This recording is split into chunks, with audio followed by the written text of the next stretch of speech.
Recording, please be quiet. We are recording because we are here. We are back. Daniel, the Georgia Bulldogs are going back to the national championship. The Peach Bowl is ours. It is in tow. And you and I are barely alive, much like Dog Nation. Right now, look, Dog fans, all y'all are calling for this podcast. We're giving it to you. But Here it full comes. Disclosure. Just don't expect a lot. Disclosure. Don't expect a lot. If we get kicked off of every platform that we are a part of, we did it because of you. Because Daniel and I, our filter is gone. We did it for you, the $1.99. This one's for you. $1.99. Hit the video. Hit the video. This one's for the $1.99. You are Locked On Bulldogs, your daily podcast on the Georgia Bulldogs. Part of the Locked On Podcast Network. Your team every day.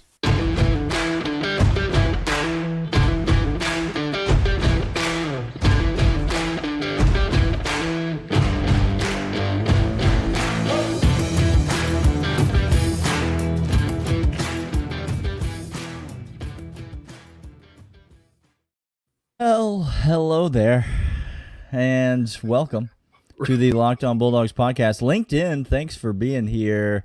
We love you, and Daniel, quick question. Is there anybody you don't currently love at this moment? I'd love anybody who will give me a chance.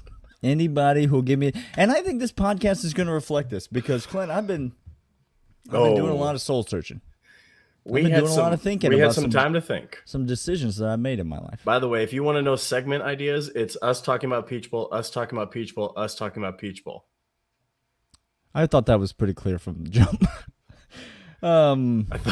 Just want to give Ohio State fan that's not here and understand. Let me just begin by laughing hysterically into the microphone because Clint, I don't know if you understand. We won that game. We won the game. Now hold on, Daniel. Yeah, go ahead. So talk it out. What you're saying, it won't make sense, but talk it out. Is my eyeballs showed me one thing, but then I looked down on the bottom line in which it had the numerical, statistical counting of points scored for Georgia, and the same for Ohio State. And what you're telling me is there were more in the column for UGA. That's right. Of that metric, regardless of what my eyeballs saw. That's right. Okay, that's wild. I have a couple takeaways from this game, some things that I think we need to discuss, but one's overly positive, one's overly negative. But I can't do any of that in the first segment. Okay. First segment, I think we need to address the big elephant in the room, and that is, by and large, Ohio State fans this week were the most obnoxious fans that we've ever encountered on this podcast. Worse than Florida fan. Worse than Oklahoma fan. Worse than Michigan fan from last year. But, by and large, Ohio State fans were generally right about what they said was going to happen in this game. And we need to say this out loud. They were right. You were right, Ohio State fans. Ohio State was way better than Georgia tonight. No. I'm gonna push back on this. I can concede. No, stop. I can concede this point. And we said this on this podcast. And if you NFL GM don't understand this right now, CJ Stroud is the best quarterback in NCAA, and it's not even there is he was the best player before anybody else is mentioned.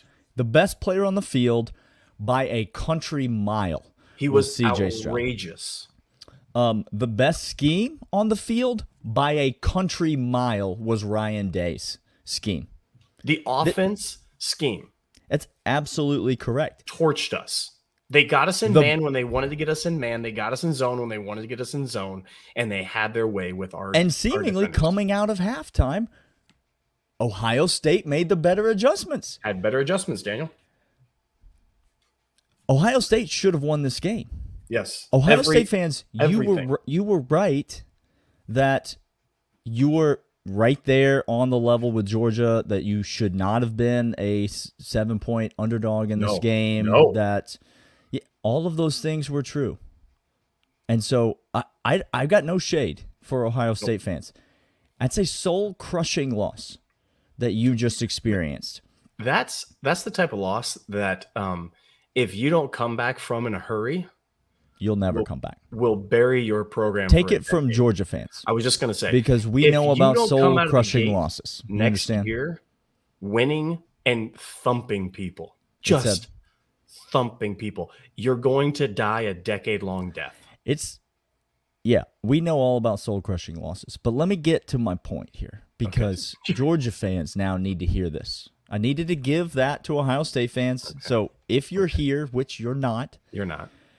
I needed to give that to you. Alabama fans were so ready to tune into this podcast tonight, but they just couldn't make it at the last second. They couldn't make it. It was so close. So close. So Georgia fans, you're the ones that are here. Let me talk to you for a second. Please. Georgia won this game for one reason and one reason only. And it's not the person that I'm going to talk about in the next segment. They won this game for one reason and one reason only, and that is because we're Georgia. And you understand, if you're a long-time Georgia fan, you understand that what I just said it's the opposite. It's inverted from what it's always Jerry. Been. That's exactly right. It's literally like we have entered into an upside-down universe, because being Georgia typically means missing that field goal and losing that game. Being Georgia typically means dominating a team for long stretches of time, having a commanding lead, and then having it sucked away from you right at the end. It's literally what we just saw we used to be Ohio State. Being Georgia means you miss your field goal against Tennessee and they make their field goal against Tennessee. That's what being Georgia used to mean. Ain't no more, Daniel. But now that's called being Alabama and Ohio State. That's what that is. Look, being Georgia now is finding a way to claw victory from the jaws of defeat. And as a Georgia fan, I can't tell you, I'm not yet come to grips with this, but Georgia fans, you need to get used to it, because this is now your team. You are now living in this moment where not only do you have an exceptionally elite team, but this program has got it. This program has got that juju. I don't know if you understand, Georgia fan, college football fan. It is impossible to win football games. Like we've said this forever. It's not like a zero-sum game metric elsewhere, where, as you saw tonight, if you're an Ohio State fan, all metrics. You won that game 10,000 times on the field. Except football's a funky game. And so just being in conversation, being in the playoff, getting there, and then letting the chips fall where they may, and finding ways to win. We don't often use this because we are analytics guys. We like analytics. But every so often, there's this intangible characteristic that you cannot put your thumb on. That's right. That you just grit out wins. And we're going to get to a couple. I think the second segment, what I want to do is talk about a couple of key plays that I thought were world-shattering, that I don't know if other people are going to see the world-shattering aspect of it. We're going to talk about those incredible things. But yes, Georgia fan, we're here. You're not just living in. Did you hear Herb Street? Did you hear Scott Van Pelt after the game? Let me tell you what they said. They said, no other team since Alabama has done this.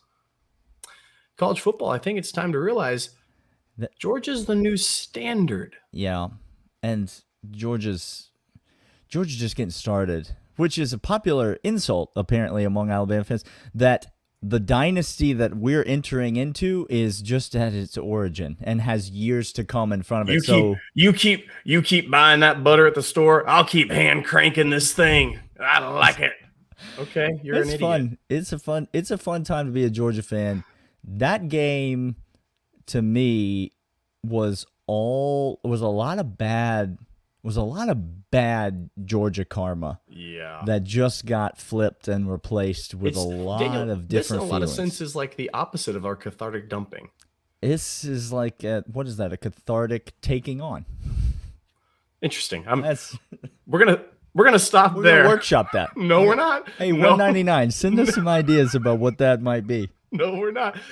Come back after this. But first, I want to let you about LinkedIn. LinkedIn is the place that you need to go to find yourself a new job. Like if you need to find a whole new coaching staff or a whole new recruiting department, or if you need to find yourself a new guru or insider, or if you need to start over with a new standard because your PR firm doesn't understand that being on a yacht with shirtless men is not the way to go to build integrity around Ohio State and an ex-coach.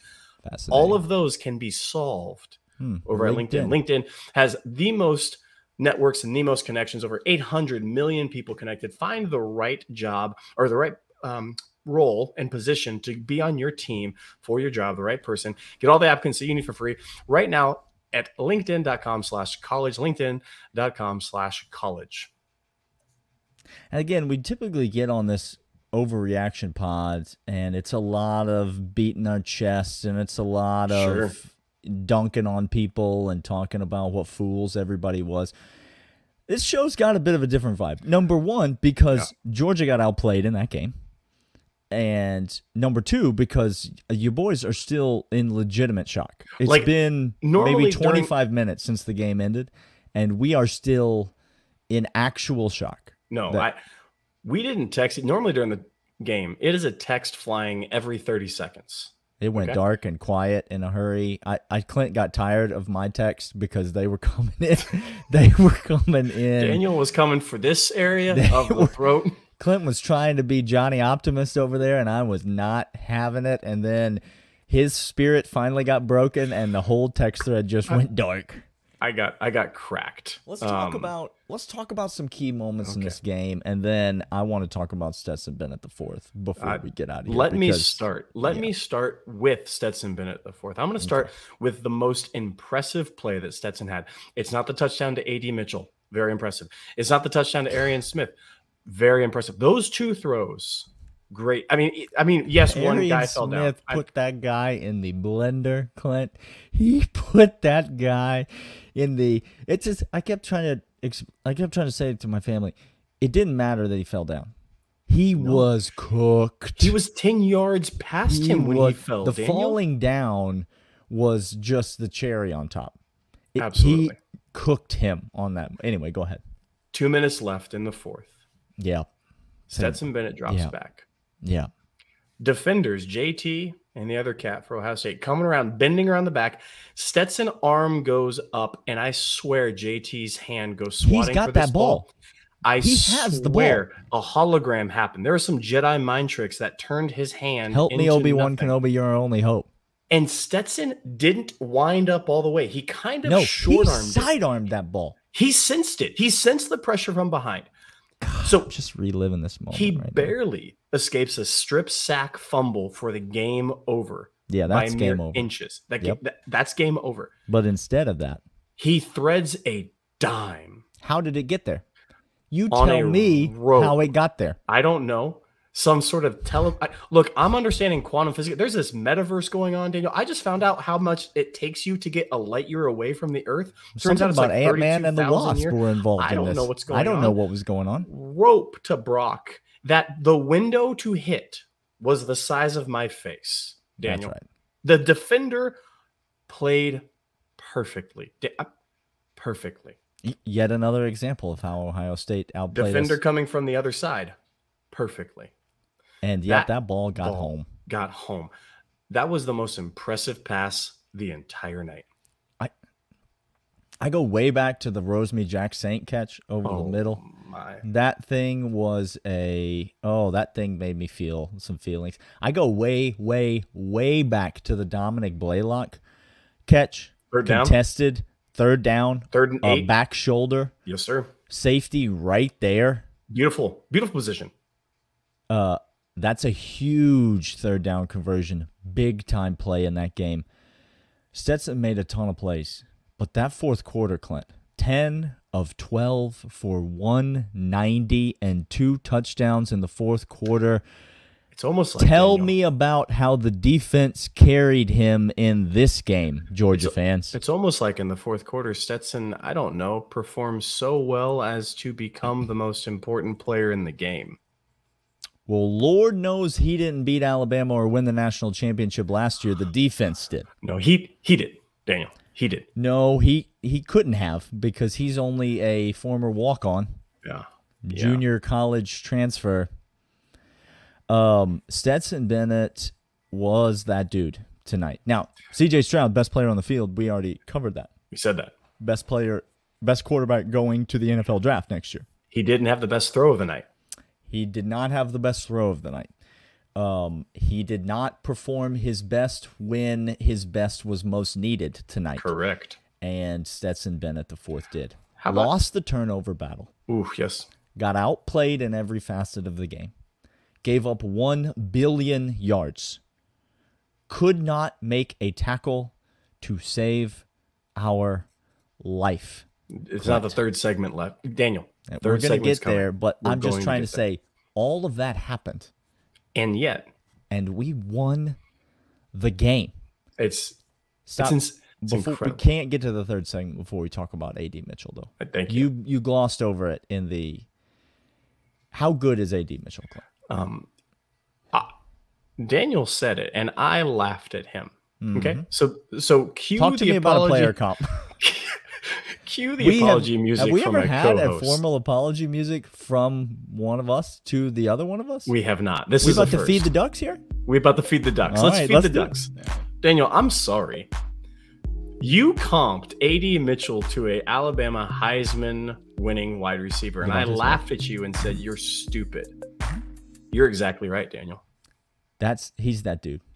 A.D. Mitchell is everything you want, except not a consensus 5-star, rivals #1 player, the prototypical body type wide receiver. He doesn't have any of that junk. All he has is the ability to get open and make every catch that you need him to make in the biggest moments of his life. 3 college football playoff games, 3 touchdowns for A.D. Mitchell. Moments. And not just that touchdown catch, Clint. No. He was huge in this game from the jump. It was a concerted effort on Todd Monken's part to say, oh, we worried about Ladd McConkey's knee because this guy's healthy over here, and perhaps that you've forgotten. He is an elite wide receiver. Again, not the best wide receiver in this game. No. But he was the best wide receiver for Georgia, and he was at his best when his best was needed. You want to talk about shaking a fool, Daniel. That touchdown route, when he did guy had a little the jersey the whole time. Little shimmy with his shoulder, went in, and defender for a moment turned his hips, and AD split outside, and that's all the room he needed to catch that touchdown. Off the back foot, ball still got there fine. Oh, my gosh. Ball still got there fine. Let me go. A.D. Mitchell, best wide receiver we've seen in quite some time. I'm including George Pickens in that, by the way. I mean, if George is healthy for his whole career again, but and you know AD's coming back next year, right? Like you know that he's got another. Oh, I know we got another year of him. Okay, great.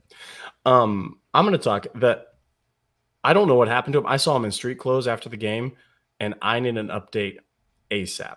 Daniel, you see Kendall Milton in street clothes after the game? Because I did. Where was Kendall Milton in this game? Something had to have happened. He showed out on many runs. Yes. And then he went bye-bye. And then he was gone.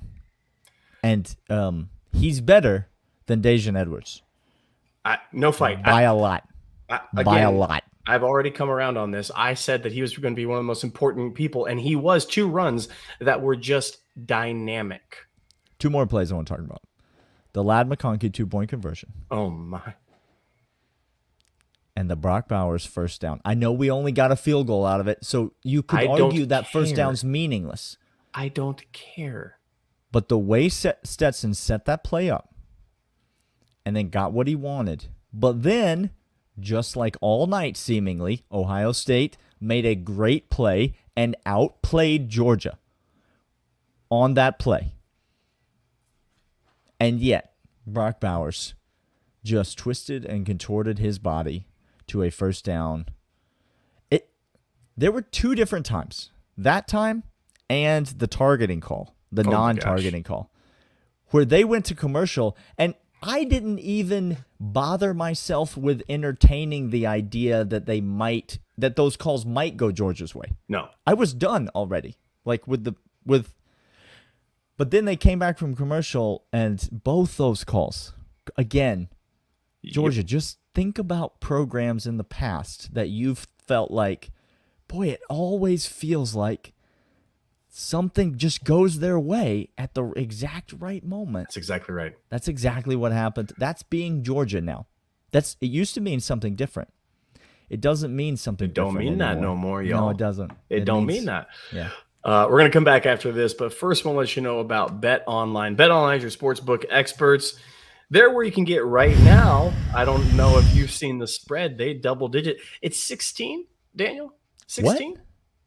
What? Did it jump to 16, or is it still at 13? I don't have any idea what it is. I promise you I won't be able to think about betting on that game for quite some time.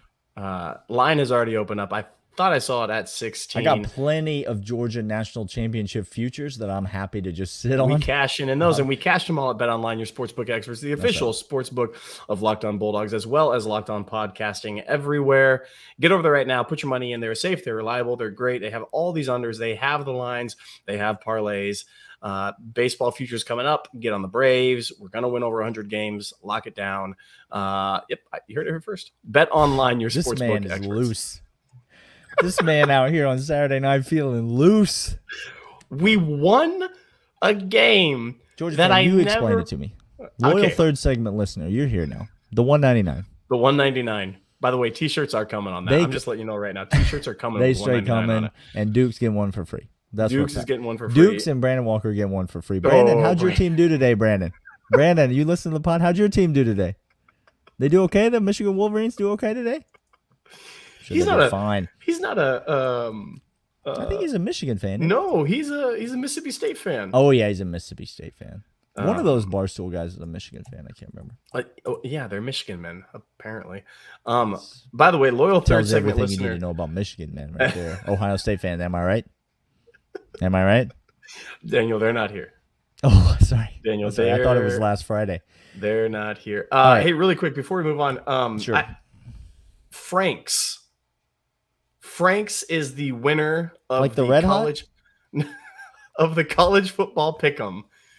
Franks is the winner. God, so Franks, dang it, Franks, I thought I had you, but you pulled it out just at the last. No, you second. crushed Daniel. Don't worry. Yeah. Franks, reach out to us. 101 wins, 37 losses, number 1 ranked. Get on out here. You know what, Daniel? What? I want to make sure I got this right. I may be totally. No, I'm sorry. That's a lie. Oh, Franks, get out of here. Big Papa's 10 picks 5. That's who's the winner. Big Papa's 10 picks 5. You know Big Papa's 10 picks 5 wasn't going to let Franks waltz in here and take his T-shirt. Get a hold of us. We got something for you. We might have a bucket of mini muffins for you. Loyal segment, third segment listeners, 199. Let's talk about what was awful in this game, what was horrible, what was atrocious, and it's everything. It's the secondary. It's the defense. It's the tackling. So which do you want to start with? I want to start with why is it? I want to ask you. Ask me. I'm here. Why the first go around of big games every year does our defense seem to abjectly disappear from the fundamentals that carried them all year long, Daniel? This is now becoming a trend. SEC championship last year, 2 years ago, or a number of years, LSU SEC championship. Sure. Why in the world, in those big games, does the fundamentals of coming off the edge, how many times have we seen defenders come off the edge in a blitz and lose contain in big moments for this defense? I mean, Javon Bullard was barely upright coming off the edge in a blitz. He was trying to crawl to the quarterback half the time. CJ Stroud just rainbow arced boot out of there, but it and is escaped. It's not just one guy. No, I'm talking about Jalen Carter was a non-factor in this game. Not because he did not whip his man or double teams often. He got off of blocks with no problem. But because he could not get his hands on the quarterback. Joe Burrow escaped us and got out of sacks. Bryce Young got out of sacks. It is the standard to which Daniels and then the kid that came out got out of sacks. But it's not, I mean, so to your larger question that you asked me, this Ohio State offense is really freaking good. They're phenomenal. And they put it on us. Totally different scenario than the LSU scenario, garbage time scenario, like different mindset, different situation. This Ohio State offense really freaking good, and they absolutely put it on us. What concerns me is not just CJ Stroud's elusiveness, because yes, that was the most frustrating part of the game, I think, from a defensive perspective. It became clear early, and we'll probably get to this, that the secondary wasn't going to cover anybody all day. Anybody. Nope. And I'm talking about, you name them. Keely Ringo, awful. Kamari Laster, awful. Malachi Starks, awful. Christopher Smith, did you play? Hard-pressed to even know if you played. He had 2 big pops, 2 big hard hits. Yeah. 2-3 yards after the line of scrimmage. I'm talking about the perimeter tackling, Clint. Okay. I'm talking about first guy, second guy missing wide receivers who are running free with the ball. I'm talking about not just the inability to get the quarterback on the ground. This was the worst tackling performance I have seen from a University of Georgia football team in 2 years. And it was not particularly close. I don't know what it was, other than credit to Ohio State, obviously. But I know that by the end of the game, I mean, those boys were gassed, absolutely gassed, straight gassed. But they were gassed because they've been getting worked for 60 consecutive minutes, Clint. That's the thing that concerns me, because TCU is not Ohio State. But if you can't tackle, you can't tackle. No. And you bring that kind of performance to TCU, and you got a real problem. It doesn't matter who you play, Daniel. You bring that energy against anybody, we're toast. Yeah, it's not good. It's not good at all. Okay, I do. Can we just give really quick, whoever was up in the box, because this was infuriating all night. We were late with the calls. We were late getting the alignment in a number of times, play clock on offense, but then being out of position on defense quite a few times. I think this is, here's my guess. Kirby he out geniuses himself. This is like his pet project. When you're too close to the vest on some things and is too close to home, you need to pull yourself back. But whoever was in the booth that signaled down to Kirby on the 4th and 1, in which Ohio State was going to convert on the fake punt. Yet another. How many of those little things happened that we won this game by 1 point? Any of them go the other way. Correct. Clint, any of them. Correct. And we lose this game. That's right. It's unbelievable that we won. Oh, again, Ohio State fans, you were the worst. And so I'm thrilled that you're miserable.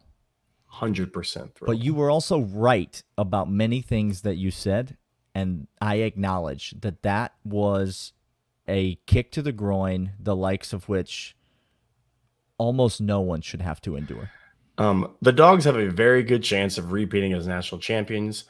TCU is not the same level as Ohio State. We played the best college football team not named Georgia this year, right? 4 hours ago. Maybe the best college football team this year.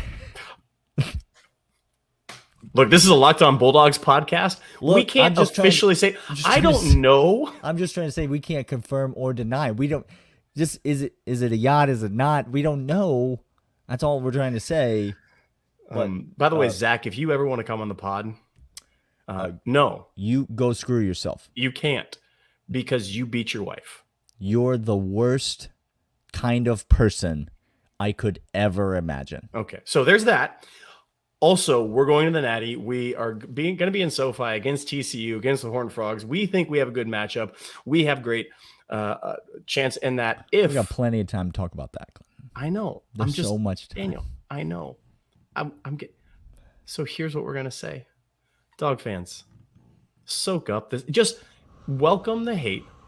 Welcome the Darth Vader vibes. Oh, man. Welcome becoming Alabama. Oh, because man. This is part of it. This is part of it. This is part of it.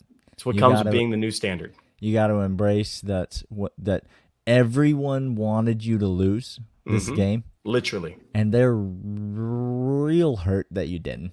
And so just smile. You got to just smile and wave. Hey, guys. We'll be out here.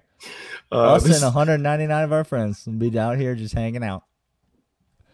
Listen, we'll be back. We'll be back. I don't know when we're recording again. We'll be back this week. We'll have shows. We'll continue to talk about this absolute bloodbath, and we will turn our attention to TCU in the national championship game. Yes, sir. Holy cow, Georgia fans. What a night. Happy New Year. Go Dogs, and we will see you guys later. See ya.